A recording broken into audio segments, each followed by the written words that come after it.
The laughter started the moment 71-year-old Leah Allen carried dusty mason jars full of dark red corn into the Harper Ridge Seed Cooperative. Now sit with that for a moment. Men buying expensive hybrid seed turned and stared while Travis Mercer grinned into his coffee cup. "Woman's planting museum corn," he said loud enough for half the room to hear. People laughed harder when Leah quietly placed one jar on the counter labeled Allen Dryland Red 1978. But Leah never defended herself. She only looked toward the dry Kansas wind pushing dust against the windows like she already knew something the rest of Harper Ridge was about to learn the hard way. If you've ever watched quiet wisdom get mistaken for weakness, stay with me. Let me tell you about Harper Ridge County before we go any further, because places like that don't forgive weakness easily. Western Kansas had a way of hardening people. The wind scraped across the plains like sandpaper year after year, and every farmer in Harper Ridge learned early that the land could love you one season and bury you the next. Men out there trusted rainfall reports more than politicians. They trusted diesel engines more than promises. And they trusted modern hybrid seed companies because modern seed companies kept telling them the old ways were dead. That mattered. Because 2 years before the laughter inside the seed cooperative, Leah Allen had buried her husband beneath a cold, gray February sky, while half the county quietly assumed the Allen farm would die with him. Walter Allen had been one of those quiet men people never fully understood until he was gone. Tall, lean, sunburned clear through his bones, the kind of farmer who spoke slowly enough to make impatient people uncomfortable. For 40 years, Walter saved seed corn by hand while the rest of Kansas chased bigger yields and newer genetics.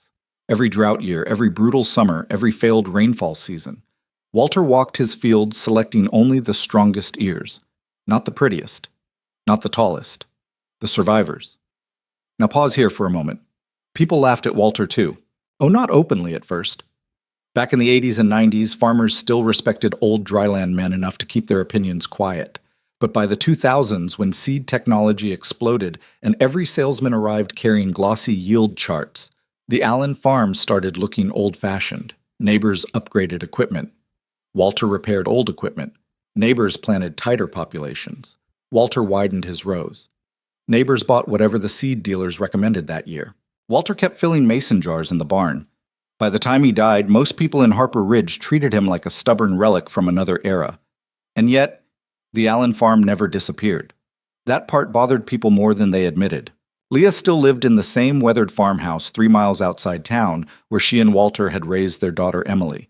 The porch sagged slightly toward the west side. The white paint had long surrendered to Kansas wind and sun. And every morning before daylight, Leah still walked the property wearing Walter's old brown work jacket with the frayed cuffs. Not because she was trying to preserve the past, because grief sometimes settles into ordinary objects before it settles into the heart. The morning after the seed cooperative incident, Leah stood alone beside the machine shed watching dust move across the empty fields. The land looked thirsty already, too thirsty for March. That worried her. Inside the kitchen, an old coffee maker rattled while stacks of notebooks covered the table. Walter's handwriting filled every page: weather patterns, soil temperatures, planting notes, pollination dates, drought observations stretching back nearly 40 years. Leah read them every night now. Not like memories, like instructions. A pickup truck rolled into the driveway around noon. Her daughter Emily stepped out first, wrapping her arms tightly against the wind. Behind her came Brian Carter, Emily's husband, carrying the expression of a man already exhausted by a conversation he hadn't started yet. Brian had spent most of his adult life trying to drag the Allen farm into the modern world. New irrigation systems, higher yield contracts, equipment loans, more aggressive planting strategies. And to Brian's credit, some of those ideas worked. In good years. But Harper Ridge hadn't seen many good years lately. "You really took those jars into town?" Emily asked carefully after stepping inside. Leah nodded once while pouring coffee. Brian exhaled hard enough to answer for both of them. "Leah, people are talking." Leah slid a mug toward him. "People always talk. That's not the point. It usually is." Brian rubbed one hand across his jaw. "Now let me pause here. Brian Carter was not a villain. That matters to understand. He wasn't cruel the way Travis Mercer could be cruel. Brian was scared. There's a difference. Fear makes people sound harsher than they really are sometimes. And Brian had reasons to be afraid. Fuel costs were climbing. Rainfall had become unpredictable. The operating loan on the Allen farm was tightening every year. One bad harvest could finish everything Walter spent his life building. You can't plant 40 acres with experimental seed, Brian said finally. Leah looked at him calmly. It isn't experimental. It's 50 years old. It survived 50 years. That doesn't mean it can compete now. Leah said nothing after that, and somehow silence irritated Brian more than arguing would have. Outside, the Kansas wind pushed harder against the windows. Emily sat quietly at the kitchen table, looking at her father's notebooks stacked beside Leah's elbow. You really think Dad believed this would still work? She asked softly.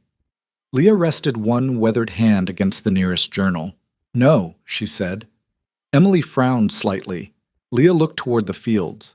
He believed this county forgot what drought actually looks like. The room went still after that, because people in Harper Ridge talked about drought constantly. But Walter Allen had lived through the kind that changes families forever. The kind where wells dry up. The kind where cattle collapse beside fences. The kind where farmers quietly sell land nobody in their family ever imagined losing. Walter used to say modern agriculture was built for good years, and good years make people overconfident. Brian shook his head slowly. You're risking everything on old stories. No, Leah replied quietly. I'm risking it on old lessons. That afternoon, Brian walked the fields with her anyway. The March soil crumbled dry beneath their boots. Too dry. Brian noticed it immediately, though he tried not to show concern. Across neighboring farms, massive center pivot irrigation rigs stood waiting like steel skeletons against the horizon. Modern farming. Modern confidence. Modern debt. Leah stopped beside the planter Walter rebuilt years earlier. Rust lined the edges now, but the machine still held together. Brian stared at it skeptically. You really trust this thing? Leah brushed dust from the metal. Your father-in-law trusted it. That's not the same thing. Leah gave him a long look. No, she said softly. It usually is. And somewhere out beyond Harper Ridge County, beyond the seed catalogs, beyond the confidence of men like Travis Mercer, the drought was already beginning to build. Most people just couldn't see it yet. Leah Allen could, because Walter had spent 40 years teaching her exactly what to watch for. By the second week of April, the entire county was talking about Leah Allen's corn. Not quietly either. Harper Ridge was the kind of town where people discussed weather diesel prices and other people's mistakes with equal enthusiasm. And in a farming county, planting the wrong seed was considered a public performance, especially when everyone thought disaster was coming. The morning crowd at Dawson Feed and Grain gathered around the coffee counter before sunrise like they always did. Mud-caked boots, seed caps, wrinkled weather forecasts folded into back pockets. The air smelled like fertilizer dust and burnt coffee, and right in the center of the conversation stood Travis Mercer. Now let me tell you something about men like Travis. Every farming county has one. Confident, sharp haircut, expensive truck cleaned twice a week.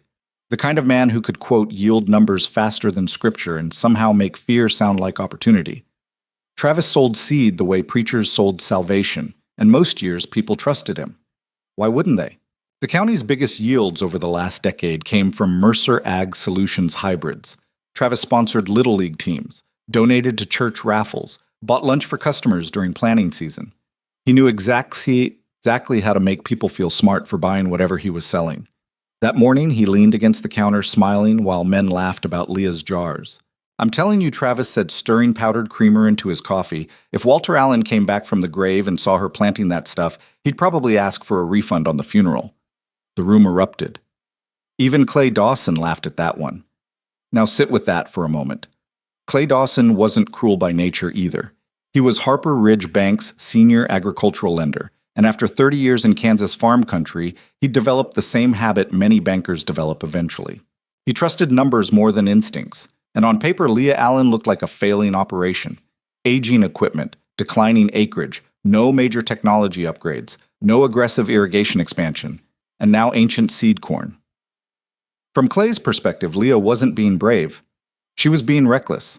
A younger farmer named Tyler Brooks shook his head while pulling off his gloves. She's planting 40 acres with that stuff, 42, Travis corrected proudly. I checked. More laughter. Then Travis lowered his voice slightly. Truth is, people get emotional after somebody dies. Happens all the time. Walter passes and suddenly she thinks preserving old jars is some kind of mission from God. Tyler smirked. Museum farming. That's exactly what it is. Nobody noticed the older mechanic sitting near the back wall stop drinking his coffee. His name was Earl Bennett. Earl had farmed through the drought years of the 1980s before arthritis forced him out of the fields. He rarely spoke much anymore. But unlike most of the younger men in Dawson Feed and Grain, Earl remembered things. He remembered crops burning alive under August heat. He remembered irrigation wells failing. He remembered old dryland farmers surviving years modern experts said shouldn't have been survivable. Earl finally cleared his throat. Walter Allen wasn't stupid. The room quieted slightly. Travis smiled politely the way younger men do when humoring old men. Didn't say he was stupid, Earl. You implied it. Travis shrugged. I'm saying farming changed. Earl looked out the dusty front windows toward the pale western horizon. Maybe he said quietly. Weather changes too. Nobody answered him. Because nobody wanted to. The uncomfortable truth about farming communities is this. People love experience right up until experience contradicts modern confidence. Outside town, Leah worked alone beside the planter Walter rebuilt almost 20 years earlier. The machine rattled hard enough to sound unhealthy every time she started it. Paint had peeled away long ago. One gauge no longer worked. The hydraulic lever had to be tied with baling wire to hold steady pressure. And yet Leah trusted that old planter more than most people trusted brand new machinery. Because Walter rebuilt every inch of it himself. Leah moved slowly through the field, checking seed depth with her bare hands. The soil felt wrong. Dry too early. Loose beneath the surface. Wind carrying almost no moisture. Signs most people ignored. Signs Walter taught her never to ignore. She adjusted row spacing carefully. Wider rows, lower population, more room for roots. Every modern yield-maximizing instinct told farmers to plant tighter. More plants per acre meant bigger profits during good years. But good years spoil people. Walter used to say that constantly.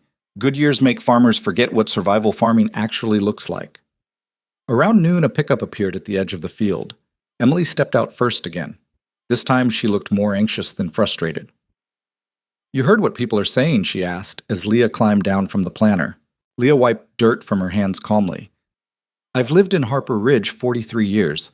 I assume people are saying something every day. Emily tried not to smile at that, but the worry stayed. Mom, Brian's concerned. Brian's always concerned. He thinks the bank's getting nervous. Leah looked toward the horizon. Clouds should have been building by then. They weren't. A dry wind crossed the fields instead. Emily followed her gaze. It's only April. That's what worries me. Emily folded her arms tightly. You really think this summer's going to be that bad? Leah didn't answer immediately. Instead, she walked toward the truck bed and lifted one of Walter's notebooks resting beside the seed bags. The pages were swollen from years of dirt and weather. Walter's handwriting filled every margin. Rainfall cycles, root observations, heat stress notes, plant survival rates. Leah opened to a marked page, one of the worst drought years Harper Ridge had ever seen. Emily watched silently while Leah traced one sentence with her finger. Hybrid uniformity increases risk during extreme stress years. Emily frowned slightly. What does that mean? It means fields that all react the same way, Leah said softly. All failed the same way too. The wind pushed harder across the open land. Faraway irrigation systems from neighboring farms sprayed water into the dry Kansas air like desperate prayers. Emily looked out toward Travis Mercer's demonstration field several miles east. Perfect rows, perfect emergence, perfect uniformity. Even from a distance, those fields looked impressive. Leah's field looked uneven by comparison. Less polished, less modern, less efficient. And in America, people mistake polished things for strong things all the time. That evening, Harper Ridge Community Church held its annual spring supper. Long folding tables filled the fellowship hall while farmers talked markets and weather over casserole dishes. Leah almost didn't go. But Walter never missed community suppers, and some habits survive grief longer than others. The room quieted slightly when she entered, not out of respect, out of curiosity. Travis Mercer stood near the dessert table laughing with several younger farmers when he spotted her. Well, he called loudly, "Here comes the guardian of the antique seeds." A few men chuckled immediately. Leah kept walking calmly toward the coffee table. Travis wasn't finished. You know, Leah, Mercer Ag's still offering discounts before final planting deadlines. We might even find something from this century for you. More laughter. Brian looked down at his plate. Emily looked furious. But Leah simply poured herself coffee. Then she turned slightly toward Travis and smiled. Not angrily, not bitterly, just tired. Walter used to say something about drought years, she said quietly. The room settled. Travis crossed his arms. What's that? Leah looked around the fellowship hall slowly. He said dry years introduce every farmer to the difference between expensive seed, she said softly, and strong seed. The silence afterward lasted only 2 seconds. Then people laughed again, louder this time, because confidence always laughs hardest right before reality arrives. And outside Harper Ridge, so week after week, the rain clouds kept passing by. KT Thuk PHN3, TPTC Vitpui, 1000 to 1200 Tipalm Theo Qua DNH, PHN4. Planting season arrived beneath a sky that already looked tired. That's the first thing Leah Allen noticed. Not dry exactly, not yet, but exhausted. The clouds drifting across Harper Ridge County had that thin, stretched-out look old dryland farmers learned to distrust decades ago. Rain would appear on forecasts for 3 straight days, then disappear by morning without leaving enough moisture to settle dust. Most people ignored signs like that. Leah didn't. Every morning before sunrise, she stepped onto the porch holding one of Walter's notebooks while the prairie wind moved slowly through the fields. Meadowlarks still sang from fence posts. Coyotes still crossed the far pasture at dawn. The land looked normal enough to people driving past. But underneath the soil was already beginning to tighten, and Walter had spent 40 years teaching Leah how to recognize the difference between land that was merely dry and land quietly preparing to fail. Now let me pause here for a moment. Most modern farmers in Harper Ridge measured success above ground. Plant height, uniformity, color, yield estimates. Walter measured survival underground. Roots, moisture retention, stress adaptation. Things nobody celebrated during good years because good years hide weak foundations beautifully. One afternoon, Leah sat alone at the kitchen table, sorting kernels by hand beneath a yellow overhead light.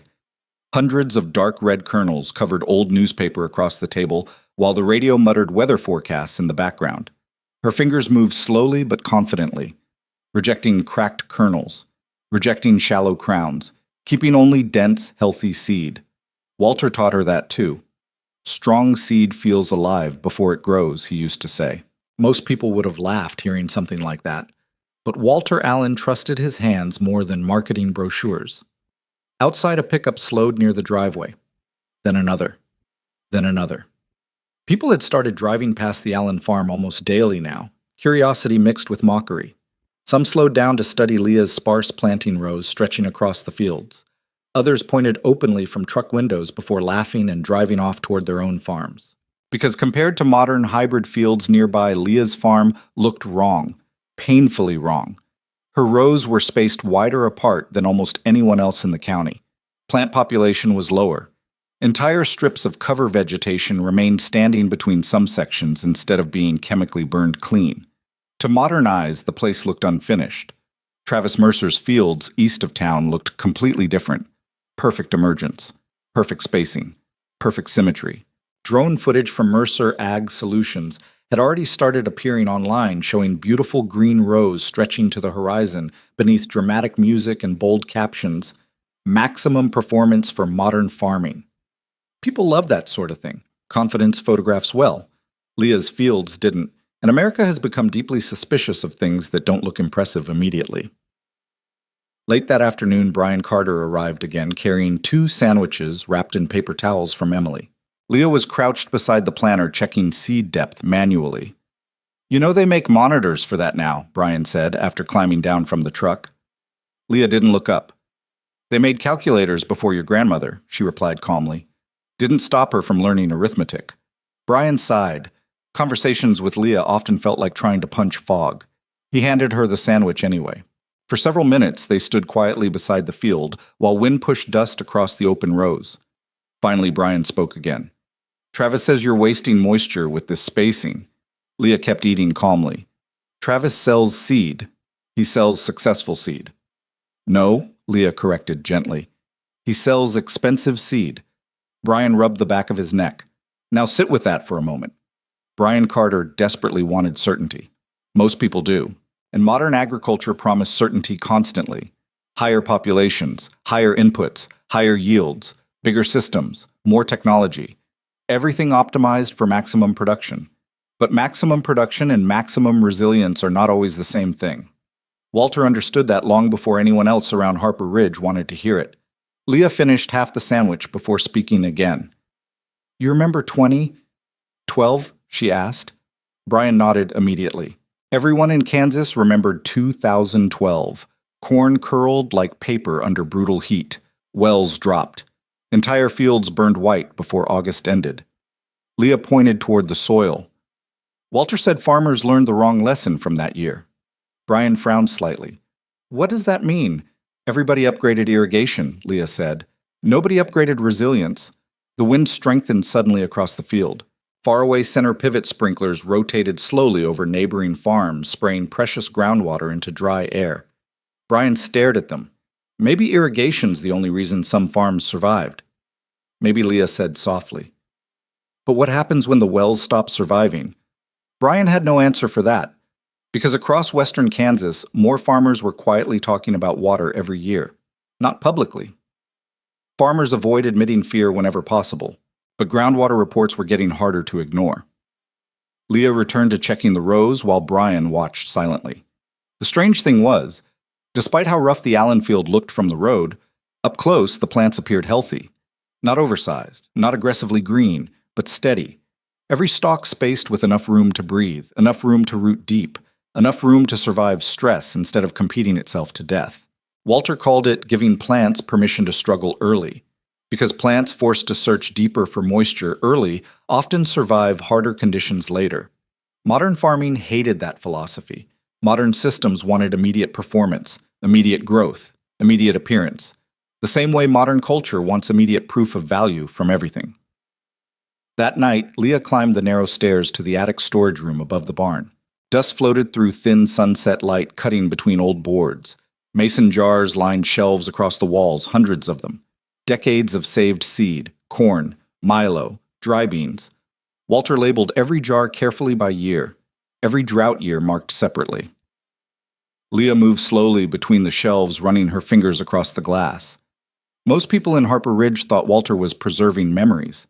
He wasn't. He was preserving adaptation. There's a difference.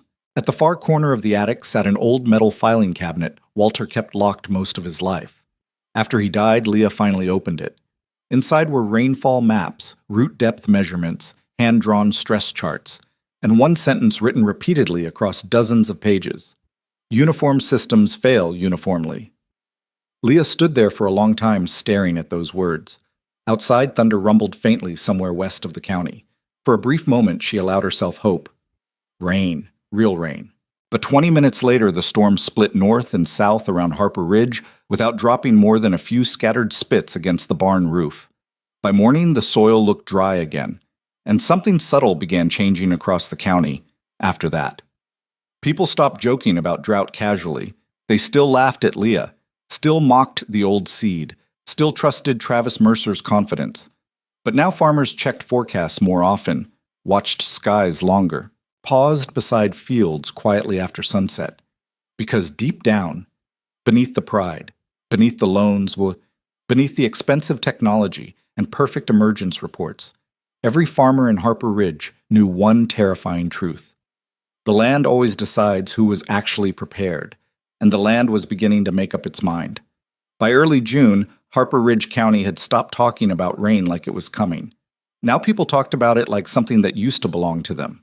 That's an important difference. The grass along fence lines had already faded from spring green into dusty gray-green weeks earlier than normal. Ponds shrank visibly. Wind carried heat now instead of moisture. Even the mornings felt wrong warm before sunrise, heavy without humidity, like the land itself was holding its breath. And every single day Leah Allen kept walking her fields, quietly, patiently, watching. Most farmers in Harper Ridge had become obsessed with what they could still control. Fertilizer applications increased. Irrigation schedules intensified. Seed reps sold emergency supplements and stress packages with names that sounded more like military equipment than farming products. Defender Max, Yield Shield, Drought Lock. Fear is a profitable business in America, and Travis Mercer understood that better than anybody. The Mercer Ag parking lot stayed full almost every afternoon now. Farmers leaned over truck hoods studying moisture maps while Travis moved through the crowd sounding calm enough to hold panic together. "You've still got strong vegetative growth," he assured one grower. "Pollination window just needs one good rain," he told another. "Don't panic early." But people already were. Because beneath the confidence and expensive equipment, every farmer in Harper Ridge knew the same terrifying truth: corn can look beautiful right before it dies. One evening, Brian Carter arrived at Leah's farm looking more exhausted than angry. That alone worried her. Brian stepped from the truck carrying paperwork folded under one arm, while heat shimmered above the gravel driveway. "The bank called," he said immediately. Leah nodded once. Clay Bryan handed her the papers. "They're reviewing operating exposure across western Kansas." Leah scanned the forms calmly. Projected risk assessments. Yield uncertainty. Credit restructuring language. Fear translated into paperwork. Brian watched her carefully. "You understand what this means. It means bankers get nervous during dry years. It means they're preparing for losses." Leah folded the papers neatly and rested them on the porch railing. The wind blew hard from the southwest. Hot wind, bad wind. Walter hated southwest wind in June. Now let me pause here. Most people think drought begins when crops turn brown. It doesn't. Drought begins psychologically first, in conversations, in sleep schedules, in the way farmers start checking forecasts every 30 minutes, like desperate gamblers waiting for one lucky number. By the time fields visibly fail, the fear already arrived weeks earlier. Brian sat heavily in one of the porch chairs. "Travis says July rain can still save most of the county." Leah stared toward the fields. "Maybe." "You don't believe him. I think Travis sells optimism for a living." Brian rubbed both hands across his face. For several seconds, neither of them spoke. Then finally, he looked toward Leah's fields. The Allen corn still looked strange compared to neighboring farms. Shorter, less uniform, darker in some places, lighter in others. No clean perfection. But something about it unsettled Brian lately. The plant still looked alive. Not thriving, alive. And during hard years, survival starts becoming more impressive than beauty. "You know what people are saying now?" Brian asked quietly. Leah almost smiled. "Depends. Harper Ridge usually runs 3 rumors ahead of reality. They think you're too stubborn to admit you made a mistake." Leah nodded slowly. "That's because most people only recognize stubbornness when somebody refuses to agree with them." Brian looked down at the paperwork again. "I'm serious, Leah." "So am I." "No, you don't understand." His voice tightened slightly. "If this crop fails, there may not be another year after this." Leah studied him carefully then. Really studied him. And for the first time since Walter died, she realized something important. Brian wasn't embarrassed anymore. He was frightened. There's a difference between mocking somebody and begging them to stop risking themselves. Fear had finally replaced pride. Leah sat beside him slowly. When Walter was young, she said softly, his father lost 80 acres during the drought in 1956. Brian stayed quiet. He used to tell Walter something every summer after that. The hot wind rattled the porch screen. What Leah looked out toward the field stretching west. He said the land punishes people who confuse good luck with skill. Brian leaned back heavily. "You really think everybody else is wrong?" Leah answered immediately. "No." That surprised him. Then she continued, "I think everybody's farming for the wrong year." Brian frowned slightly. "What does that even mean?" Leah stood again and motioned toward the fields. "Come on." The heat outside hit like opening an oven door. They walked slowly between the rows while cicadas screamed from distant trees. Dust rose around their boots with every step. Leah stopped near one of the plants and knelt carefully. "Look." Brian crouched beside her reluctantly. At first he didn't notice anything unusual. Then Leah pulled gently at the soil surface around the stalk. Roots. Deep roots. Not wide and shallow near the surface like most neighboring fields. These roots were driving downward aggressively, searching. Fighting. Leah brushed dry dirt away carefully. Walter selected for this every drought year. Brian stared quietly. He believed stressed plants teach the next generation how to survive. That's not how seed genetics work. Leah looked at him calmly. According to who, Brian hesitated. According to modern agriculture. Leah almost smiled sadly. Modern agriculture also believed groundwater was endless. That landed harder than Brian expected. Because everyone in western Kansas knew the Ogallala Aquifer conversations were getting darker every year. Wells reaching lower, pumps running harder, margins shrinking. But nobody liked discussing limits publicly. America prefers expansion stories, not survival stories. They continued walking the field. Unlike Travis Mercer's perfectly even rows, Leah's corn varied slightly from plant to plant. Some stalks stood taller. Some leaves curled differently. Some matured faster. Imperfection everywhere. But imperfection creates options during stress. Uniformity creates vulnerability. Walter understood that decades earlier. Near sunset, Emily arrived carrying dinner containers from town. She found Leah and Brian standing silently beside the rows. "You two look like somebody died," she said nervously. Brian forced a weak smile. "Not yet." Emily didn't laugh. Nobody in Harper Ridge laughed much anymore by then. Even Travis Mercer's voice had started sounding tighter during public meetings. Because despite all the fertilizer, all the irrigation, all the technology, the county still needed rain, and the rain wasn't coming. That night after Emily and Brian left, Leah climbed into the attic above the barn again. The air smelled like dust seed husks and old wood baked by decades of Kansas summers. She carried one of Walter's notebooks beneath her arm. At the far shelf, she found a jar labeled 1988 Survivor Line. B. Leah held it carefully beneath the dim attic light. Walter had written something beneath the label years earlier in faded marker. Weak years reveal strong seed. Leah closed her eyes briefly after reading it. Not because she felt confident, because she finally understood how lonely Walter must have been near the end. Watching the farming world move faster and faster toward efficiency, while he quietly spent decades preparing for resilience instead. Outside lightning flickered silently far beyond the western horizon. Dry lightning, no rain, just heat. And across Harper Ridge County, farmers lay awake in bed, listening to irrigation systems run through the darkness, like machines trying desperately to hold back something much larger than themselves. But out on the Allen farm, beneath imperfect rows and old genetics, something older than modern confidence was still holding on. The first field failed on a Tuesday. Not Leah Allen's field. Travis Mercer's. Now sit with that for a moment, because for nearly 3 months the Mercer demonstration plots outside Harper Ridge had looked like advertisements for certainty itself. Tall corn, thick stalks, perfect emergence. Every drone video Travis posted online showed lush green rows stretching beneath bright Kansas skies, while his voice explained drought tolerance with salesman confidence. And then July arrived. Not normal July. Kansas July. The kind that cooks fence posts until they crack.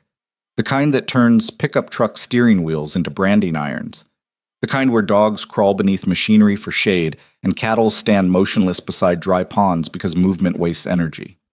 Every afternoon, temperatures climbed above 100 degrees. Every night, the wind stayed hot. And every morning, farmers woke praying for clouds that never stayed long enough to matter. At first, the Mercer field still looked impressive from the highway. That's important, because crops often die from the inside first. The leaves stayed green, the rows stayed beautiful, but pollination had started failing. Tiny silks emerged unevenly beneath brutal heat stress while pollen shed too early. Plants that looked healthy from a distance quietly stopped producing viable ears. Most people didn't notice yet. Leah did. One evening, she stood beside her own field while the western sky burned orange with dust-filtered sunset light. Heat shimmered across the rows hard enough to blur the horizon. Her corn still looked rough compared to neighboring farms. Shorter, less even. Some stalks matured earlier than others. Some leaves curled tightly during afternoon heat, while others remained open. Imperfection everywhere. But life too. Leah bent carefully beside one plant and pressed her fingers into the soil. Dry near the surface. Cool deeper down. The roots had found moisture. That mattered more than appearances now. Behind her, gravel crunched. Emily's SUV pulled into the field entrance.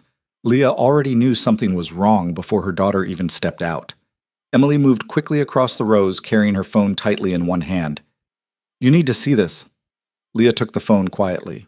A local farming group online had posted photos from several Western County fields.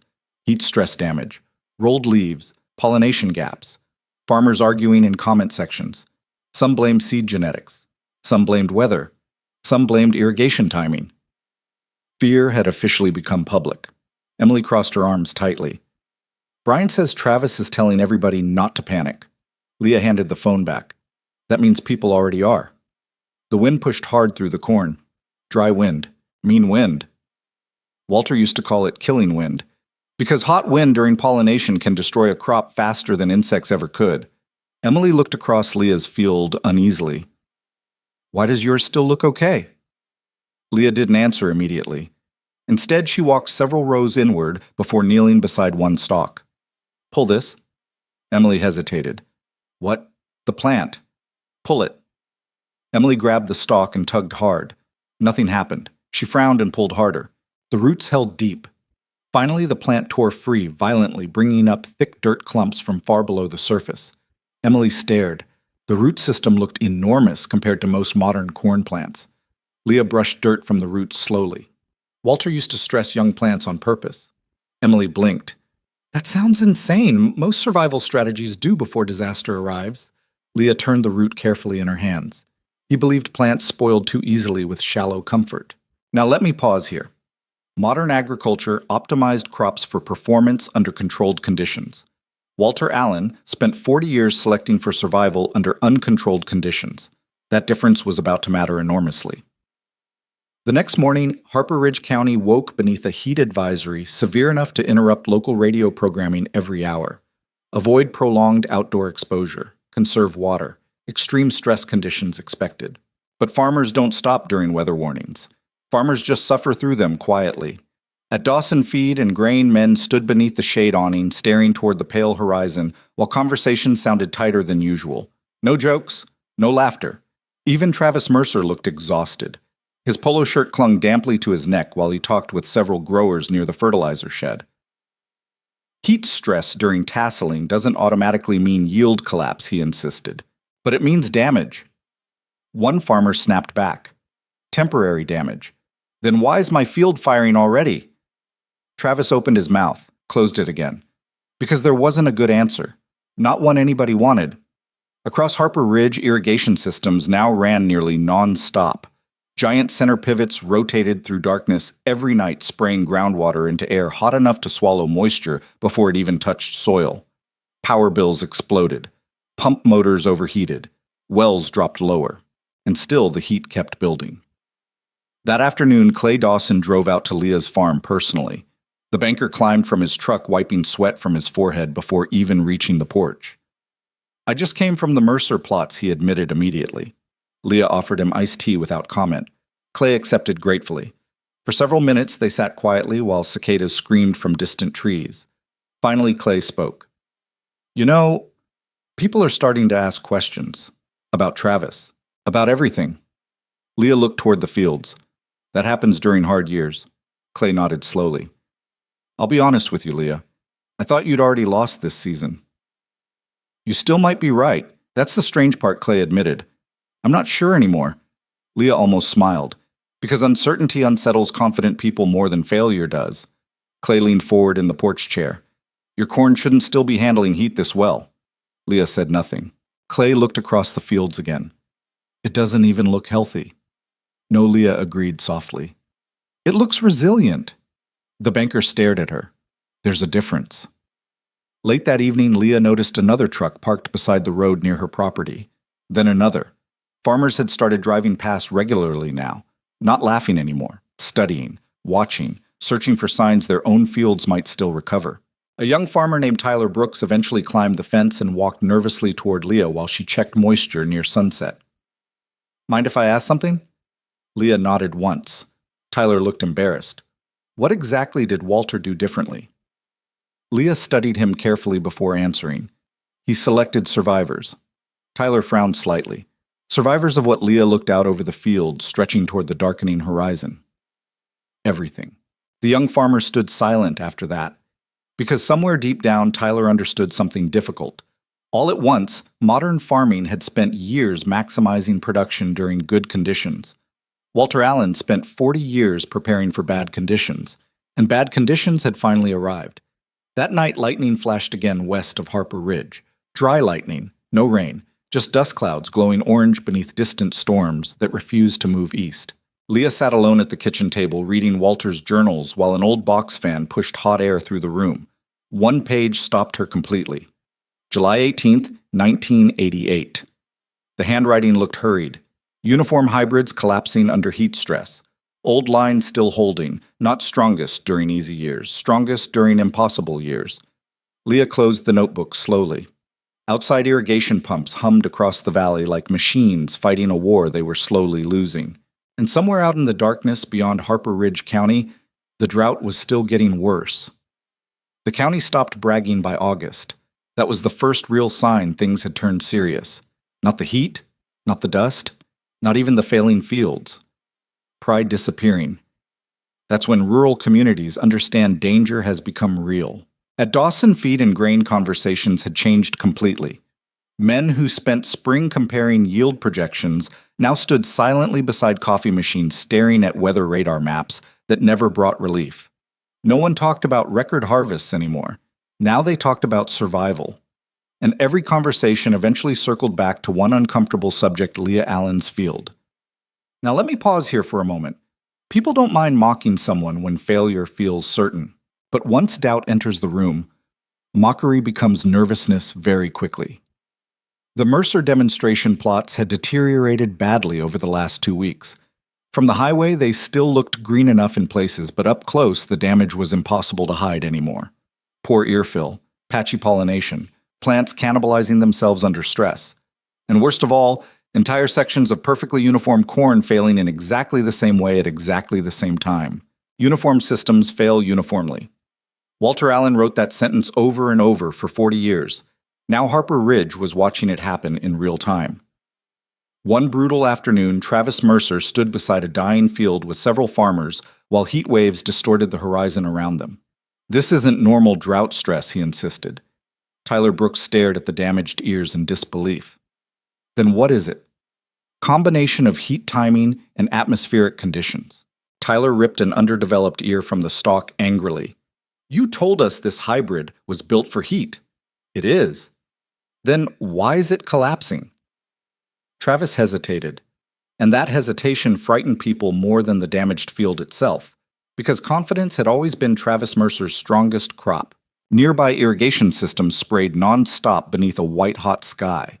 But the water wasn't helping enough anymore. The heat came too fast, too relentlessly. Wells had begun dropping lower than expected across several properties west of town. One farmer quietly admitted his pump had started sucking air intermittently. Nobody wanted to hear that. Because once groundwater starts failing in western Kansas, fear becomes generational.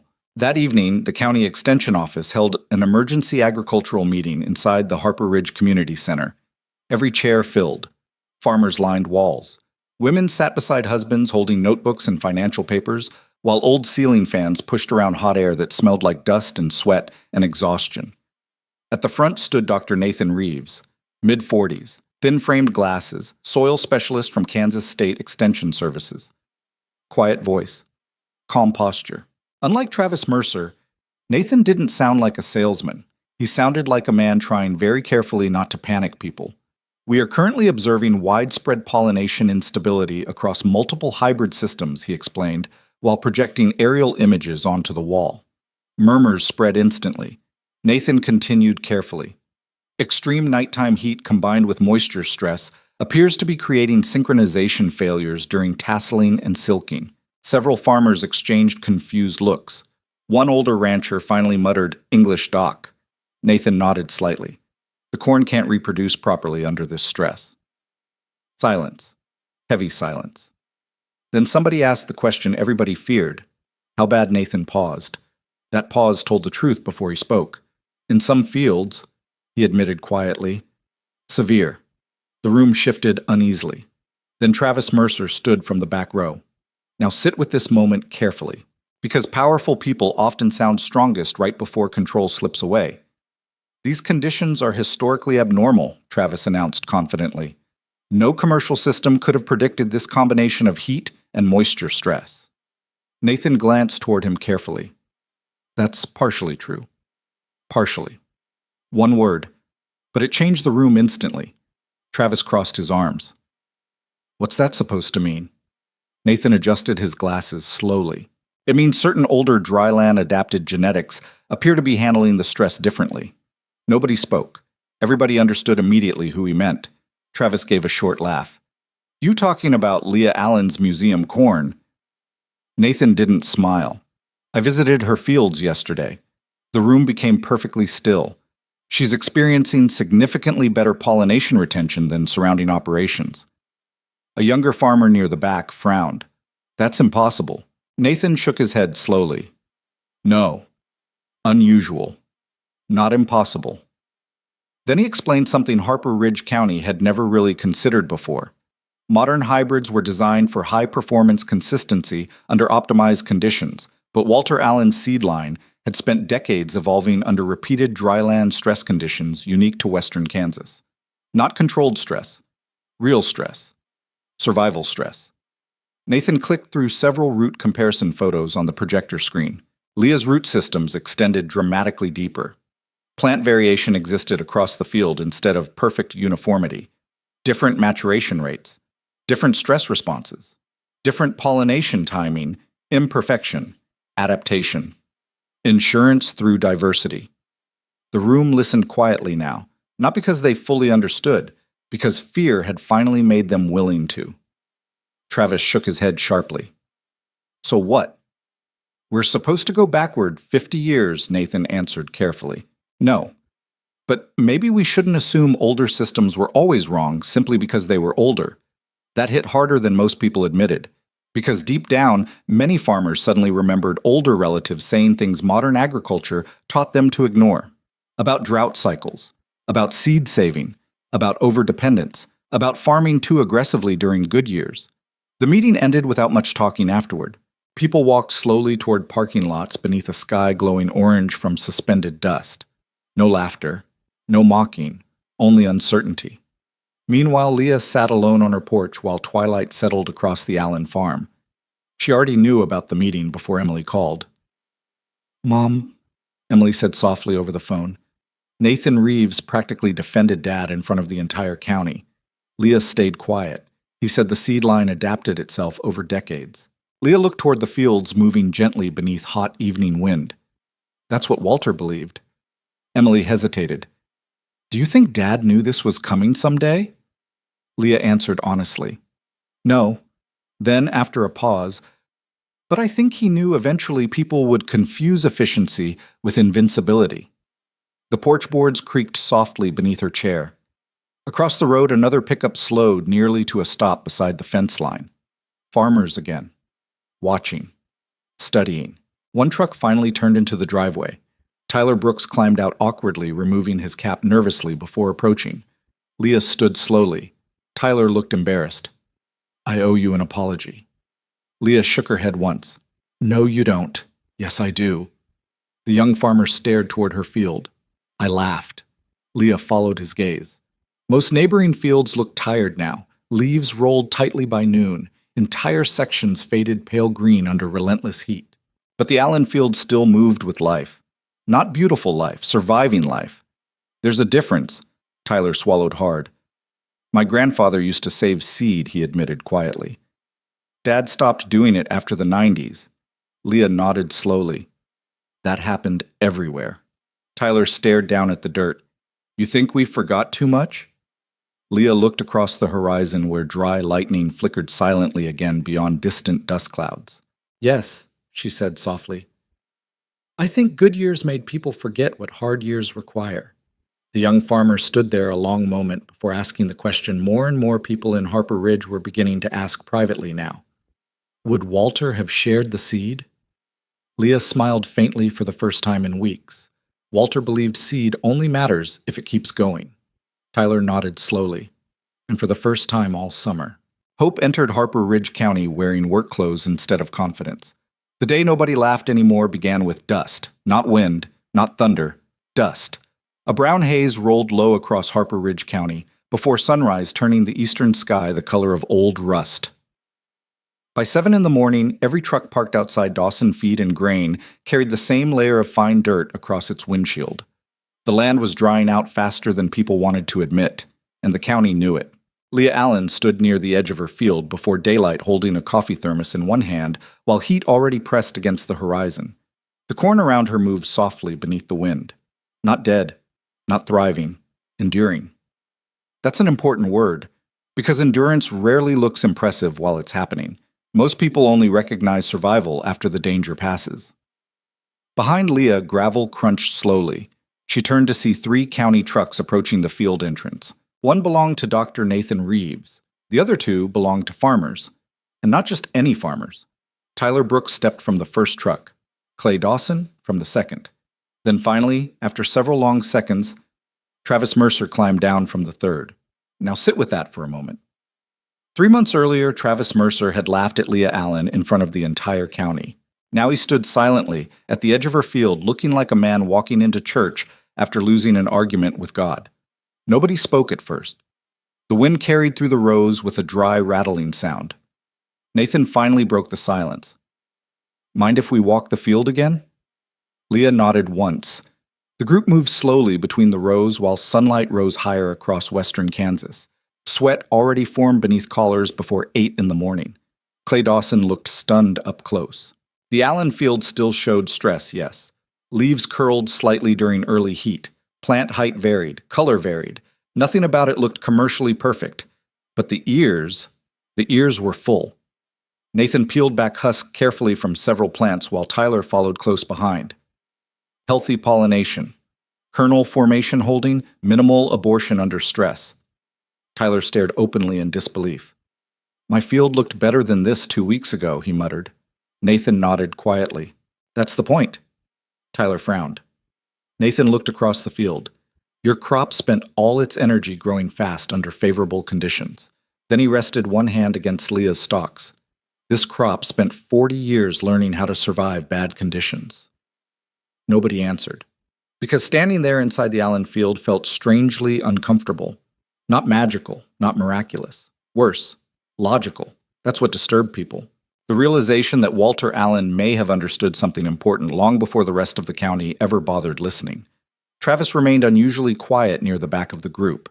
That alone shocked everyone. Normally, Travis always had answers. Statistics, explanations, optimism packaged neatly enough to keep fear under control. But standing inside Leah's field, even he couldn't argue with what his own eyes were showing him. Nathan crouched beside another stalk. Look at the root anchoring. He pushed a soil probe deep beside the plant. Further, further, still moisture. Tyler shook his head slowly. My roots aren't reaching anywhere near that depth. Leah finally spoke. Walter stressed early growth intentionally. Clay looked confused. Why would anybody do that?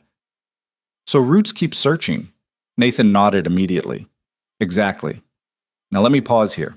Modern agriculture spent decades training crops to maximize performance under assistance. Walter Allen spent 40 years teaching crops how to survive without assistance. 2 completely different philosophies. And Drought reveals philosophy faster than success ever does. The group moved deeper into the field while heat shimmered across neighboring properties beyond the road. From where they stood, Travis Mercer's showcase plots looked exhausted now. Leaves fired brown near lower stalks. Sections uneven. Entire rows failing together. Uniform collapse. Walter's notebooks predicted exactly that. Tyler finally looked toward Leah. So your husband really selected seed from drought survivors every year? Leah nodded once, even when yields were lower. Yes. Tyler stared down the rows again. Most farmers never voluntarily sacrifice yield potential during good years.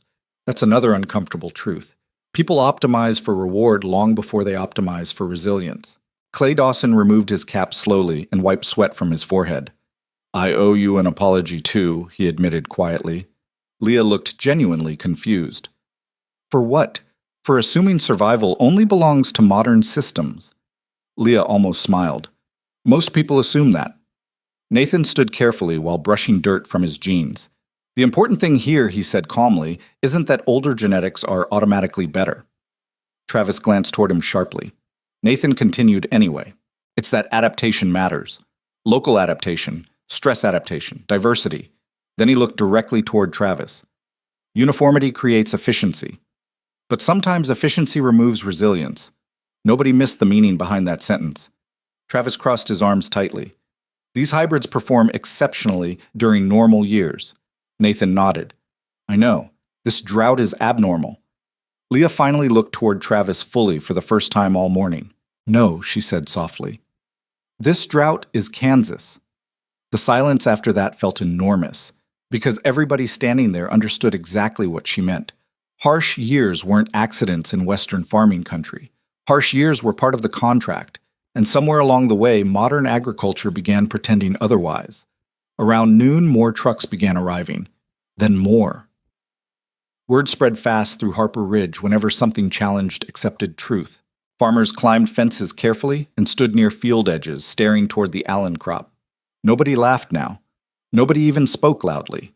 Men who mocked Leah months earlier walked the rows quietly, like visitors inside a church. One older farmer removed an ear from a stalk carefully and examined the kernels beneath sunlight. Good Lord, he whispered. Nearby, Brian Carter stood silently beside Emily. Brian looked emotionally exhausted, not ashamed exactly, humbled. There's a difference. Emily squeezed his hand gently while staring across the field her father spent 40 years protecting. For the first time in her adult life, she finally understood something difficult. Walter Allen wasn't clinging to the past. He was preserving insurance against the future. Late that afternoon, Tyler Brooks approached Leah again near the barn. Several younger farmers waited nervously nearby. Tyler cleared his throat awkwardly. We wanted to ask something. Leah leaned against the truck calmly. Tyler hesitated. Then finally, would you consider selling seed after harvest? Leah studied the group quietly. Young farmers, scared farmers, some deeply in debt already, some facing catastrophic losses before fall even arrived. And suddenly Walter's life work no longer looked outdated. It looked valuable. But Leah also understood something dangerous about moments like this. Fear makes people chase solutions emotionally. And emotional farming rarely lasts. You can't treat this like miracle seed, she said carefully. Tyler nodded quickly. We understand. No, Leah replied softly. I don't think you do yet. The group stayed quiet. Leah looked out toward the fields glowing bronze beneath evening heat. Walter spent 40 years building this line slowly, selecting survivors, preserving diversity, letting weak years teach the plant something. She turned back toward them. You don't buy resilience in one season. Nobody answered, because deep down, every farmer standing there knew she was right. The county spent decades chasing shortcuts towards certainty. Walter Allen spent 40 years building tolerance for uncertainty instead. And uncertainty had finally arrived. That evening, as sunset turned the prairie orange beneath drifting dust clouds, Travis Mercer stood alone beside his failing demonstration plot. No customers, no speeches, no confidence. Just silence. Across the valley, Leah Allen's imperfect field still moved steadily beneath the hot Kansas wind. Not because it was the strongest during easy years, because it had been prepared for hard ones. And for the first time all summer, Harper Ridge County finally understood the difference. Harvest began beneath a sky the color of faded steel. No rain. Still no rain. By September, Harper Ridge County looked exhausted clear through its bones. Grass along the ditches had turned brittle. Windmills creaked slower. Pickup trucks carried dust inside their door frames no matter how often people washed them. And everywhere across western Kansas, farmers were bracing themselves for numbers they already feared. Now let me tell you something difficult about farming. A crop doesn't have to die completely to ruin a family. Sometimes surviving badly is enough. That year, combines rolled into fields carrying more dread than hope. The first yield reports coming out of the county spread like funeral notices. 40 bushels below projection, 60 below. Some fields nearly complete failures. Pollination gaps had devastated entire operations. Farmers who spent spring boasting about record yield potential now sat silently in grain trucks staring at monitors they no longer trusted. At Dawson Feed and Grain, nobody talked loudly anymore. Even coffee conversations sounded subdued, because the numbers kept getting worse. Travis Mercer arrived before sunrise one morning to find 3 farmers already waiting outside his office. None of them looked friendly. You told us these hybrids were built for drought, one man snapped before Travis even reached the door. They are, Travis answered automatically. Then why'd they fail? It wasn't simple drought stress. My granddad survived worse heat than this in 1988. Another farmer interrupted angrily. His crops didn't collapse like this. Travis unlocked the office without answering, because deep down he already knew the real problem. The hybrids weren't weak during normal stress. They were too optimized for predictable conditions, and predictable conditions had disappeared. Inside the office, yield reports covered Travis's desk like evidence at a trial. The Mercer demonstration fields, the same fields he proudly advertised all spring, were producing disastrously below expectations. Some sections barely worth harvesting. The irony was brutal. The most beautiful fields in June had become some of the weakest by harvest. Outside town, Leah Allen prepared her own combine quietly. Old machine, faded paint. Walter rebuilt most of it 20 years earlier using salvaged parts and stubborn patience. The cab rattled. The seat springs squeaked. One mirror had to be tied in place with wire. But the machine still worked, just like Walter intended. Emily stood nearby watching Leah grease fittings before sunrise. "You nervous?" she asked softly. Leah wiped her hands with an old rag. "Always." Emily smiled faintly. "You don't look nervous." Leah glanced toward the fields glowing gold beneath early morning light. Walter used to say fear and panic aren't the same thing. The dry wind moved through the corn slowly. Even now, the Allen field looked different from the rest of the county. Not massive, not lush, but steady. Alive all the way through maturity. The ears hung heavier than most people expected, and people had started noticing. Cars slowed constantly near the road now.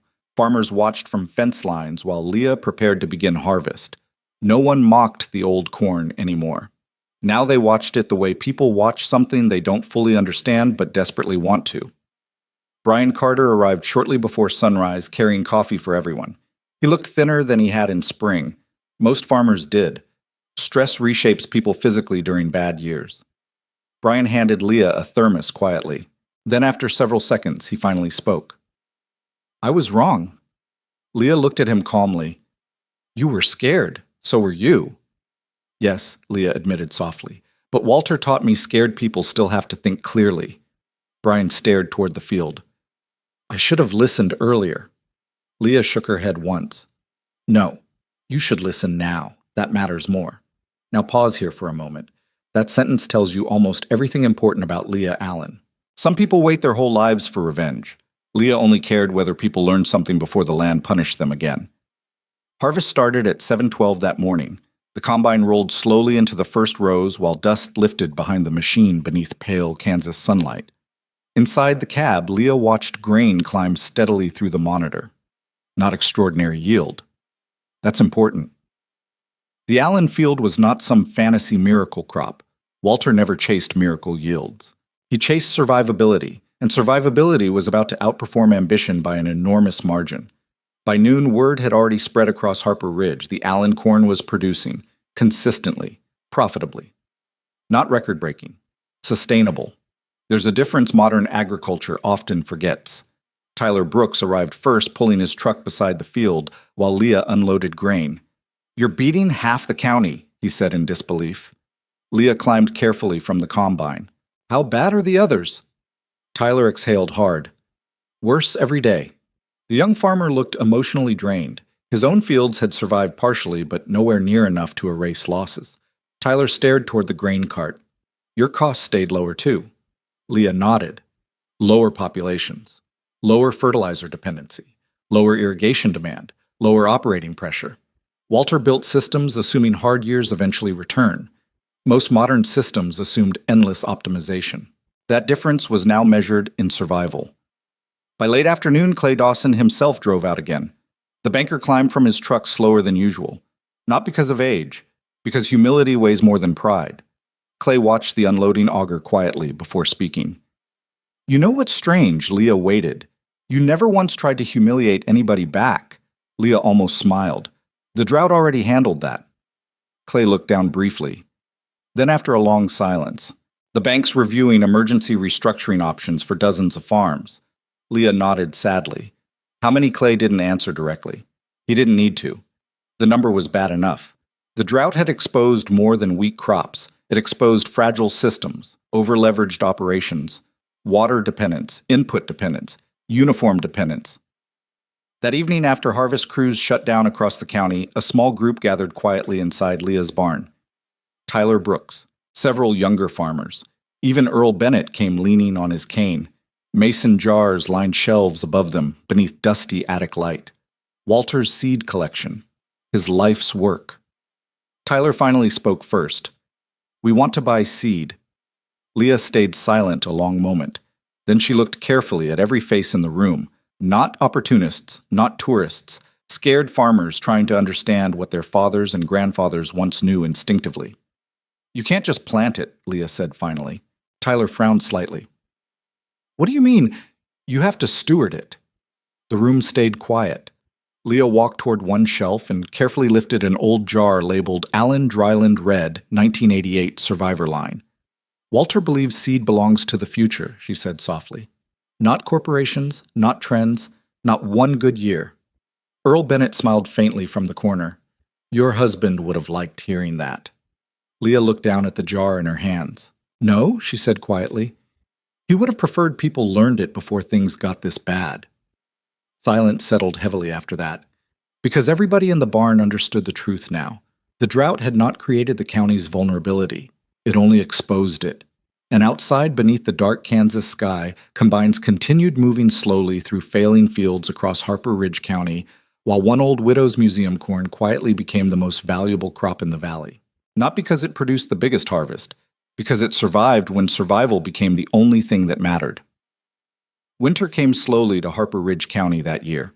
Not gently. Slowly. Like the land itself needed time to recover from what it had witnessed. The drought finally loosened its grip in late October when cold rain swept across western Kansas beneath dark skies heavy enough to silence the entire valley. Farmers stood on porches watching water run through ditches with the same exhausted disbelief soldiers probably feel hearing ceasefire bells after a long war. But by then the damage had already rewritten the county. Some farms survived barely, some didn't survive at all, and some people walked into winter carrying a truth they could never unlearn again. The strongest-looking systems are not always the strongest systems. Now let me tell you what happened to Leah Allen after the harvest, because this part matters most. The first snowfall arrived early that December. Thin white frost settled across fence posts while old windmills turned slowly against pale gray skies. Inside the Allen barn, mason jars lined the shelves exactly where Walter left them. But now, people looked at those jars differently, not as relics, as knowledge. Every Thursday evening, pickup trucks began gathering outside Leah's barn after sunset. Young farmers, older farmers, families carrying notebooks. Men who once laughed openly at museum corn now sat quietly on folding chairs, listening to Leah explain dryland spacing, seed selection, and survival farming beneath yellow workshop lights. No advertisements, no sponsorships, no sales pitches. Just hard-earned knowledge being handed forward before another generation lost it completely. Dr. Nathan Reeves attended almost every meeting. One night he brought several graduate students from Kansas State. Another night he arrived carrying preservation paperwork. That evening Leah sat beside an old potbelly stove while snow tapped softly against the barn roof. Nathan spread documents across the workbench carefully. "I want to create a formal preservation partnership," he explained. Leah frowned slightly. "What kind of partnership? A regional seed resilience archive?" Tyler Brooks looked up immediately from the back row. Nathan adjusted his glasses. The Allen line adapted itself over 4 decades under real environmental stress conditions unique to western Kansas. That's scientifically important. Leah almost smiled. Walter would have hated hearing himself called scientifically important. Nathan continued carefully. "We're losing localized genetics all across the country because everybody shifted toward uniform commercial systems." He paused. "And after this drought, people are finally paying attention." The room stayed quiet, because deep down, every farmer there understood the larger truth emerging beneath the drought itself. Modern agriculture had become incredibly powerful, but power without resilience eventually becomes fragility. Leah rested one hand against Walter's notebook stacked nearby. "He never saved seed to become famous." Nathan nodded. "I know. He saved it because he was afraid people forgot how fast hard years return. Nobody spoke after that, Because outside the barn, cold Kansas wind moved across fields where entire assumptions about farming had died that summer. Meanwhile, Travis Mercer disappeared from public life for several weeks after harvest.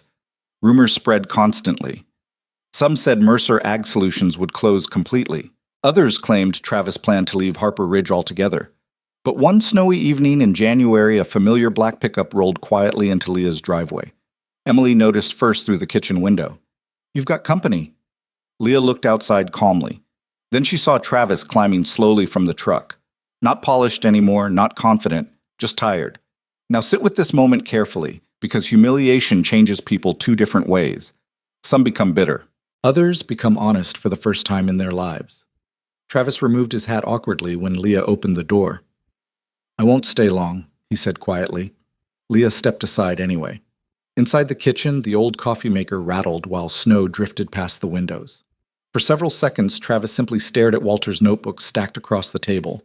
Then finally, "I should have listened." Leah poured coffee without answering. Travis exhaled slowly. "You know what the worst part is?" Leah handed him a mug. "The drought? No." He shook his head. "The fact Walter Allen saw this coming years ago." Leah sat quietly across from him. Travis rubbed one hand across his face. "I kept thinking bigger systems automatically meant stronger systems. That's what most people believed." "I sold certainty," Travis admitted bitterly. "Turns out certainty was the dangerous part." Leah studied him carefully. For the first time since she met him, Travis Mercer looked like a man stripped completely free from performance. No confidence left to hide behind. Only understanding. "You still helping farmers?" Leah asked. Travis nodded slowly. "Trying to." "That matters." He looked surprised by her answer. Leah sipped her coffee calmly. "People don't become wise by being humiliated," she said softly. "They become wise by learning after." That sentence stayed with Travis Mercer for the rest of his life. By spring, the Allen Dryland Preservation Project officially launched through Kansas State Extension. Walter's notebooks were digitized carefully page by page. Seed samples entered preservation storage. Field trials began across multiple western counties using controlled portions of the Allen genetics alongside modern hybrids. But the most important thing Leah protected wasn't the seed itself. It was the philosophy behind it. At every meeting, she repeated the same warning Walter spent decades trying to teach: never build a farm that only survives good years. And slowly, Harper Ridge County changed. Not completely, not magically. Modern farming didn't disappear overnight. Technology still mattered. High yield still mattered. Efficiency still mattered. But now farmers talked about resilience too. About root depth. About diversity. About local adaptation. About survival. The county had learned something painful. Easy years can make smart people careless. One evening, near the end of planting season, Leah walked alone through the same fields where people once laughed at her. The sunset stretched bronze across western Kansas, while meadowlarks sang from fence posts again. Young corn moved softly beneath the wind. Not identical, not perfectly uniform, alive. Leah stopped near the center rows and looked toward the western horizon where dry storms used to gather. Then slowly she smiled, because Walter Allen was finally understood, not by everyone, but by enough people to matter. And sometimes that's how legacy really works. Not loud, not immediate. Just one stubborn truth surviving long enough for the world to catch up. After that drought year, people in Harper Ridge stopped laughing so quickly at old wisdom. They learned something most modern systems try very hard to forget. Strength is not the same thing as speed, and survival is not the same thing as success during easy years. Walter Allen spent 40 years protecting seed. Most people called outdated because he understood something deeply uncomfortable about life. Hard times always return eventually. Maybe not next year, maybe not even in your lifetime, but eventually, every person, every family, every community faces a season that reveals whether they built their life for appearance or endurance. Leah Allen never chased revenge against the people who mocked her. That's why her victory mattered. She didn't need the county to feel ashamed. She only needed them to remember that old knowledge still has value, that quiet people are not weak people, that resilience often looks unimpressive until the moment it becomes necessary for survival. And maybe that lesson matters far beyond farming, because we live in a world obsessed with bigger, faster, newer, louder. But sometimes the people who save us are the ones who spent years quietly preparing while everyone else laughed. If something about Leah Allen's story stayed with you tonight, leave a comment below and share what part meant the most to you. And if you believe wisdom still matters in a world that often ignores it, subscribe to the channel, because there are still stories like this worth remembering.